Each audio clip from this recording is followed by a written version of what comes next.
রাত থেকে অজোরে বৃষ্টি। ভাবলাম বের হয়ে দেখি প্রকৃতিটা কেমন দেখায় এই বৃষ্টিতে। বের হলাম বৃষ্টি নিয়ে।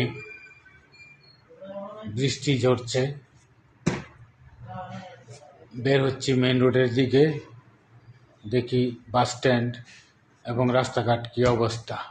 আমার বাসার গলি দিয়ে বের হচ্ছি মেন রোডের দিকে। এই যে দেখেন গলিতে পানিতে থই থই করছে। আমরা চলে আসছি মেন রোডে।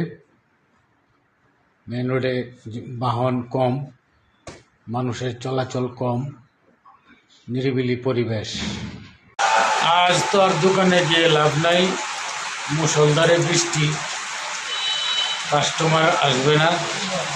তাই ভাবলাম যে একটু আড্ডা ফাড্ডা দিয়ে সময়টা কাটাই। ব্যবসার ফাঁকে আড্ডা দেওয়া যায় না, ব্যবসায়ীদের কোনো সময় নাই, সারাক্ষণ ব্যস্ত। প্রথম শ্রেণীর অফিসারদের মতো সচিবরা যেমন 24 ঘন্টা অফিস, ব্যবসায়ীদেরও 24 ঘন্টা ব্যবসা। আড্ডা দেওয়ার সময় নাই, ঘোরাফেরার সময় নাই। আজ বৃষ্টির উশিলায় সঞ্জয় দার দোকানে বসলাম। উনি চা খাওয়াচ্ছেন, একটু গল্প গুজব করবো, একটু সময় কাটাবো।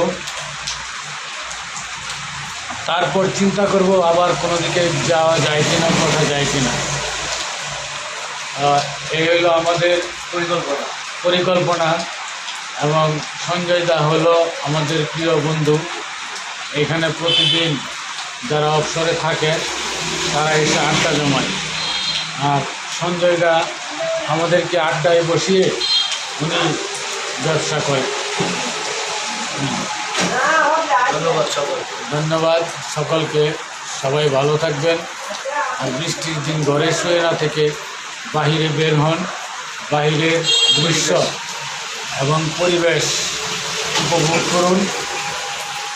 এটা হয়তো সিজনের শেষ বৃষ্টি, মুষলধারে বৃষ্টি আর হয়তো বা হবে না।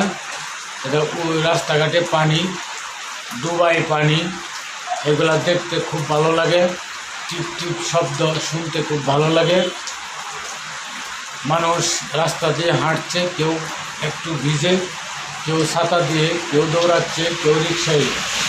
এই সমস্ত দৃশ্য দেখতে আমার কাছে খুব ভালো লাগে।